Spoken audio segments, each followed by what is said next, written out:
Good evening friends, स्वागत है आप सबको आपका अपना चैनल जीत एकेडमी में।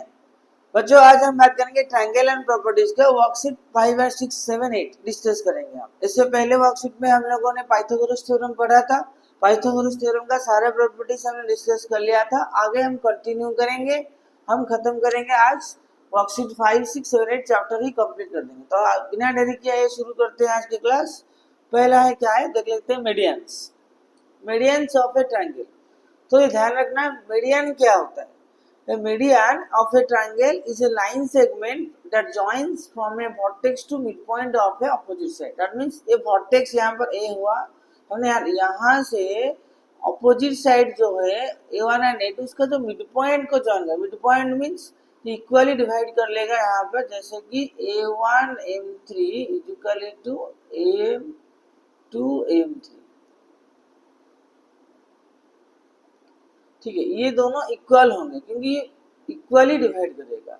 ये जो मीडियन है बिल्कुल मिड पॉइंट में होगा। जो M3 है बिल्कुल मिड पॉइंट है, वो क्या है, मिड पॉइंट में ही लाई करेगा। That's why it is known as median. Median means simple समझ में आ जाएगा, मीडियन मींस मिड पॉइंट, बिल्कुल बीच में आके खड़ा हो जाएगा। तो उसी तरह एक ट्रायंगल का 3 मीडियन होता है, that is M3, that is M1, that means ये पहला मीडियन है, ये दूसरा मीडियन है, ये तीसरा मीडियन है। जो ऑल 3 मीडियंस मीट करते हैं एक सिंगल पॉइंट में, उस पॉइंट को कहते हैं सेंट्रॉयड। ये जो पॉइंट G है उसे हम कहते हैं सेंट्रॉयड, उसे हम कहते हैं centroid. So a triangle has 3 medians. When all the 3 medians meets at a single point, that is the point of concurrence, is known as centroid. And centroid divide करता है ट्रायंगल को 2:1 रेशियो में। यहाँ पर कुछ पॉइंट याद रखना है। The medians of equilateral triangle are equal. Equilateral triangle का median equal होता है। Medians of equal side of an isosceles triangle are equal. And the median to the base of isosceles triangle is perpendicular to the base. That means the median to the base of a isosceles triangle. अगर ये isosceles triangle हुआ, suppose this is triangle ABC draw कर लिया, अगर AB equal to AC हो गया, जो base होगा वो परपेंडिकुलर होगा। मतलब यहाँ से जो मीडियन हम ड्रॉ करेंगे AD, वो BD इक्वल टू CD भी होगा, लेकिन AD परपेंडिकुलर BC भी होगा, वो मिड पॉइंट के साथ साथ परपेंडिकुलर भी होगा। Then the centroid of a triangle divide each one of the ratio 2:1। हमने पहले से कहा रखा था, तो मीडियन 3 पॉइंट में मीट करेगा। यहाँ पर इस पॉइंट को मान लो G दे दिया गया, तो AG जो GD होगा, AG जो GD होगा और डिवाइड करेगा 2:1। सारे मीडियन होगा, एक AD नहीं होगा। ये BE और CF ये सब रेशियो होगा, सेंट्रोइड 2:1 में डिवाइड करेगा। ठीक है, तो ये था कुछ पॉइंट्स हमको याद रखने पड़ेंगे, इसीलिए इसके बाद आएंगे वर्कशीट 5 करेंगे। वर्कशीट 5 का पहले median of a triangle is what. Median of a triangle is the line segment, that joins a vertex to the midpoint of opposite side। अभी हमने पढ़ा midpoint of opposite side।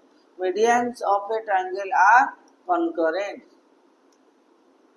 Concurrent क्या है, मतलब तीनों मीडियन एक ही पॉइंट में meet करते हैं, that is called concurrent. Then the centroid of a triangle lies in the interior of the triangle.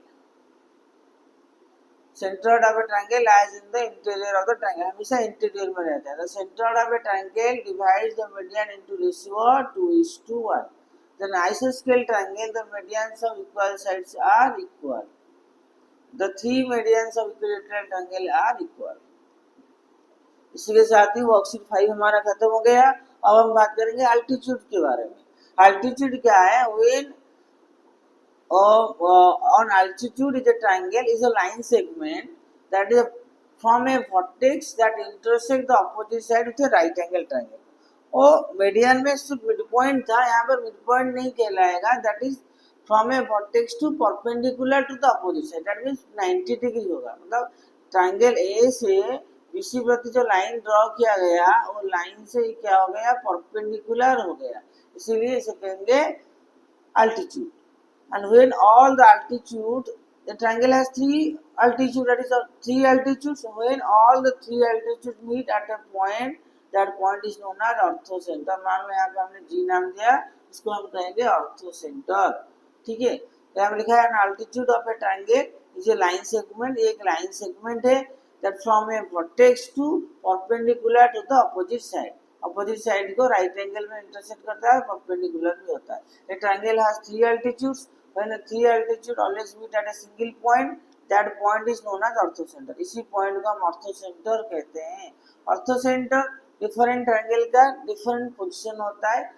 acute angle triangle का orthocentre interior of the triangle होता है, but in the right angle triangle ऑर्थोसेंटर lies in the vertex of right angle. जहां vertex of right angle होगा वो लाई करता है.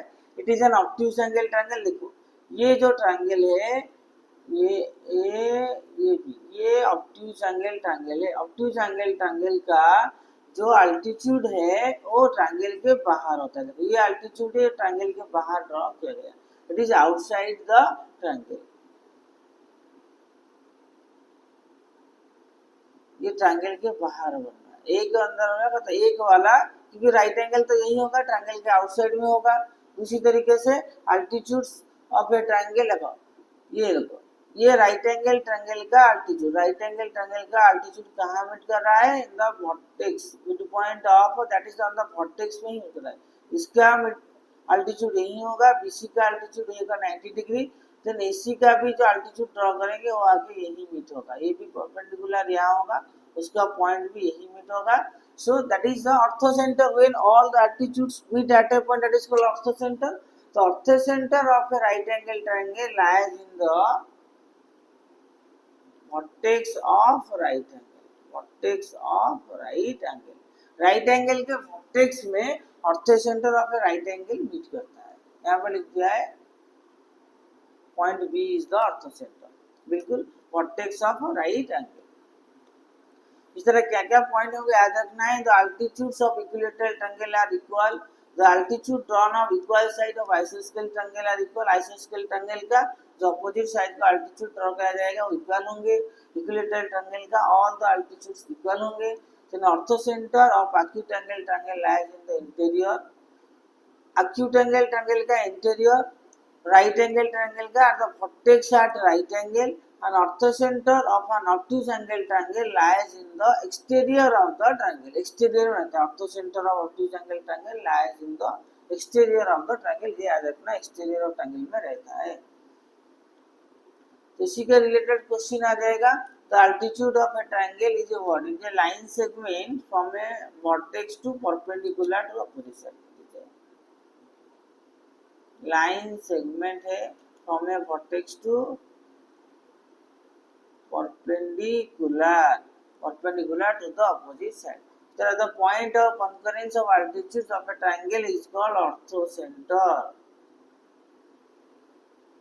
Then in a right angle triangle, the orthocenter is at vertex of right angle. Right angle का vertex. The altitude drawn of an equal sides of isosceles triangles are equal होता है. Then the three altitude of an equilateral triangle are, the three altitudes of equilateral triangle are equal होता है. फिर हम बात करेंगे perpendicular bisector of a triangle. Perpendicular bisector क्या होता है? The perpendicular bisector of a side of a triangle is a line that bisects the side and its perpendicular to it. Side को bisect करता है और perpendicular भी होता है. Since a triangle has three sides, it has three perpendicular bisectors, and the point of concurrence of the perpendicular bisector of the side triangle is called circumcenter of the triangle. इसे कहते हैं circumcenter. यहाँ पर देखते हैं acute angle triangle का ये जो bisector देखो perpendicular ये 90 डिग्री है, तो perpendicular है bisector है. ये भी 90 डिग्री है, perpendicular bisector है. ये भी परपेंडिकुलर बाइसेक्टर है. इस पॉइंट को हम कहते हैं सर्कुमसेंटर. इसे हम कहते हैं सर्कुमसेंटर. ये एक्यूट एंगल ट्रायंगल का सर्कुमसेंटर है. राइट एंगल का सर्कुमसेंटर है वो lies in, right angle triangle का circumcentre lies in mid point of hypotenuse. देखो ये राइट एंगल ट्रायंगल का जो परपेंडिकुलर बाइसेक्टर है, ये परपेंडिकुलर बाइसेक्टर है, ये भी परपेंडिकुलर बाइसेक्टर है, वो कहाँ लाई करता है? बिल्कुल mid point of hypotenuse, hypotenuse के मिड पॉइंट में लाई करता है। उसी तरह ऑब्ट्यूज एंगल ट्रायंगल का lies in the outside of the triangle, obtuse angle triangle का आउटसाइड ट्रायंगल, ट्रायंगल के बाहर लाई करता है। और इस जो पॉइंट को कहते हैं हम circumcentre, circumcentre of acute angle triangle का अंदर, राइट एंगल ट्रायंगल का mid point of hypotenuse, obtuse triangle का है आउटसाइड। इसको लेकर अगर हम सर्कल ड्रॉ करेंगे, बिल्कुल ऐसा सर्कल बनेगा। ये सर्कल अगर ड्रॉ करेंगे, तीनों को बिल्कुल टच करके परफेक्टली बनेगा ट्रायंगल, सर्कल बनेगा, इसलिए इसको कहेंगे सर्कुम सेंटर, रेडियस को सर्कुम रेडियस। और यहाँ पर कुछ पॉइंट्स क्या क्या होना चाहिए, देखो यहाँ पर हम कहते हैं perpendicular bisector of the side of a triangle passes through the vertices of triangle, vertices देखे जाता है, नहीं जाता है, ये फॉल्स है। The perpendicular bisector of the sides of a triangle are concurrent, the perpendicular bisector sides of triangle are concurrent, ये it is true. The circumcenter of a triangle is equidistant from the sides of a triangle, no ये गलत है, वो vertex होता है। Equidistance from the vertex अगर होता सही होता, वर्टेक्स से इक्विडिस्टेंस है लेकिन साइड से नहीं है। The circumcentre of right angle triangle lies the mid point of hypotenuse, is true है। The circumcentre of an obtuse angle triangle lies in the interior triangle, false. अभी अभी हमने दर्शाया वो आउटसाइड ऑफ द ट्रायंगल रहता है, सही answer क्या है? Lies in the exterior, exterior of triangle। अब बात करते हैं angle bisector. Angle bisector means angle को बाइसेक्ट करता है, ट्रायंगल को जो एंगल, यहाँ angle bisector of a triangle is a line segment that bisect an angle of triangle and has it author end of the side is that angle. मतलब ये एक triangle हुआ, मान लो ट्रायंगल, इस एंगल को अगर बाइसेक्ट करेंगे, जो लाइन ड्रॉ करेगा उसे कहते हैं एंगल बाइसेक्टर। इसको भी, इस एंगल को भी बाइसेक्ट कर सकते हैं, इस एंगल को भी ऐसे ही बाइसेक्ट कर सकते हैं, और तीनों वन पॉइंट पे मीट करते हैं। इस पॉइंट को हम कहते हैं इन सेंटर, इसको कहते हैं इन सेंटर। तो every triangle has angle bisector, सारे ट्रायंगल का एंगल बाइसेक्टर है। The point of concurrence of angle bisector of a triangle is called in centre.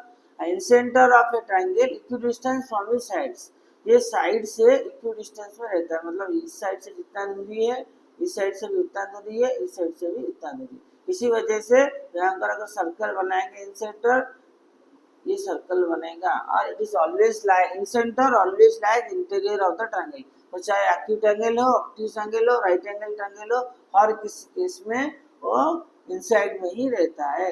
अब देखते हैं एक्यूट एंगल ट्रायंगल का बिल्कुल यहाँ इनसाइड, राइट एंगल ट्रायंगल का भी इनसाइड, और ऑब्ट्यूज एंगल ट्रायंगल का भी इनसाइड। और इसको लेके अगर हम सर्कल बनाएंगे, ये सर्कल बिल्कुल ऐसे तीनों साइड को टच करके ऐसे बनेगा, तीनों साइड को टच करके ऐसे बनेगा सर्कल। तो incentre always lies interior of a triangle, incircle of a triangle that touches the side of triangle whose center is O, ये सेंटर हो गया। इक्विडिस्टेंस फ्रॉम द, देखो इक्विडिस्टेंस फ्रॉम द साइड हुआ, side से तीन हमने radius draw किया, radius होगा इसलिए इक्विडिस्टेंस फ्रॉम इट्स साइड्स हुआ। Then the angle bisector of a triangle meet its circumcentre, देखो the angle bisector triangle meet, ये फॉल्स होगा, ये सर्कुम सेंटर नहीं है, इन सेंटर होगा। In center of a triangle equidistant from its sides, it true है। The incircle of a triangle passes through the vertices of a triangle, नहीं, in center of a incircle of a triangle passes through the vertices, ये false, vertices नहीं जाता है। The incenter of a triangle always lie in the exterior of triangle, ये भी false है। In center of a triangle always lies except exterior, exterior नहीं interior रहता है। In circle of a triangle passes through its vertices, vertices को नहीं जाता, अभी अभी हमने करके देखा कि vertices को passes नहीं जाता है, false है। The incenter of a triangle is equidistant from its sides, ये true है। तो angle bisector of a triangle meet its circumcentre नहीं, इन सेंटर होता है। ठीक है, यहाँ पर हमारा वर्कशीट कंप्लीट हो गया पूरी तरह से। यहाँ पे 8 इंटीग्रेशन बनाया गया है पाइथागोरस थ्योरम को लेकर। देखो पाइथागोरस थ्योरम से लेके तो 8 इंटीग्रेशन हमने बनाया है, बहुत बेहतरीन 8 इंटीग्रेशन बनाया। देखो ये एक घर है, एक बच्चा लैडर डाल के ऊपर चढ़ रहा है, यहाँ पर डिस्टेंस 12 सेंटीमीटर है हाइट, और ये वाला डिस्टेंस दे दिया है कितना होगा, ये 12 सेंटीमीटर दिया गया है। तो फिर ये दे रहा है the height of the wall was 12 metre, the length of the foot from the ladder is wall is 5 metre, ये 5 मीटर दूरी पे है, तो इसका हाइट कितना होगा, 12 स्क्वायर 5 स्क्वायर 8 कर लिया गया, 169 30 स्क्वायर 13 हो गया, मतलब लैडर का हाइट हो गया 13 स्क्वायर। अब कह रहा है total distance cover by boy मतलब चढ़ा 13 तो निकला, इसलिए थोड़ी सी इसकी कोई जरूरत नहीं है, ये इम्पोर्टेंट है। ये जो हाइट कैसे निकलेगा, लैडर का हाइट बिल्कुल बेहतरीन ड्राइंग किया गया है, इस बच्चे ने भी किया है, बहुत अच्छा किया है। ऐसे ही हम तुम लोग आपने कुछ मॉडिफाई करके बेहतरीन आर्ट इंटीग्रेशन कर सकते हो, ऐसा नहीं है कि इसी वाला बनाओ, तुम चाहे तो इस घर को और थोड़ा मॉडिफाई डिजाइनिंग कर सकते हो, और कहाँ राइट एंगल ट्रायंगल हो सकता है तो उसे ड्रा कर सकते हो। यहाँ पर देखो आर्ट इंटीग्रेशन के साथ नेचुरल यूजेस भी हो सकता है, कैसे पाइथागोरस थ्योरम को हम नेचुरल यूज कर सकते हैं, यहाँ पर बेहतरीन तरीके से आर्ट इंटीग्रेशन करके दिखाया है। ये देखो दूसरा एक आर्ट इंटीग्रेशन है, ये थर्स्टी क्रो के बारे में बताया है, एक क्रो पेबल्स डाल डालकर कैसे पानी ऊपर लाया है, इस तरह से भी ये ड्रॉ किया जा सकता है, ठीक है। और उसी के अंदर देखो सर्कल सर्कल इन सेंटर इन सर्कल सब कुछ बना दिया गया है। तो इससे हमें क्या क्या सीखने को मिला, इस चैप्टर से हमने सीखा लर्न आइसोस्केल triangle, angle opposite to equal sides are equal, angles of property हमने पढ़ा, sum of all the triangles all the angles of triangle is equal to 180 degree, verify the triangle, the measure of exterior angle is always equal to the same of interior opposite angle, length of any two sides of a triangle is always greater than the third side, it is triangle inequality, right angle triangle का हमने concept पता लगाया, sum of the square of base perpendicular equal to square of hypotenuse, जो Pythagoras theorem हमने पढ़ा, Pythagoras theorem को real life में हमने यूज किया, then medians altitudes perpendicular bisector angle bisector ये सब हमने सीखा, ठीक है। होप तुम लोगों को ये क्लास पसंद आया होगा, यहाँ तक सारे आते आते ट्रायंगल चैप्टर में जितने भी डाउट्स था, जो भी कॉन्सेप्ट था, सब कुछ क्लियर हो गया होगा। तो आज की क्लास को हम यही रखते हैं, फिर मिलेंगे अगले क्लास में एक न्यू वीडियो के साथ, न्यू चैप्टर के साथ, एक न्यू वर्कशीट के साथ। तब तक के लिए खुश रहो, प्रैक्टिस करते रहो, एग्जाम के लिए सिर्फ 15-20 दिन रह गया है, इसलिए बहुत ज़्यादा से ज़्यादा प्रैक्टिस करते रहो, प्रैक्टिस करते रहो, जितने ज़्यादा प्रैक्टिस करोगे उतने ज़्यादा मार्क एग्जाम में लाओगे, इसलिए प्रैक्टिस करके अपने कॉन्सेप्ट को क्लियर करो और अपने कॉन्फिडेंस को बूस्ट करो। मिलते हैं अगले क्लास में, थैंक यू।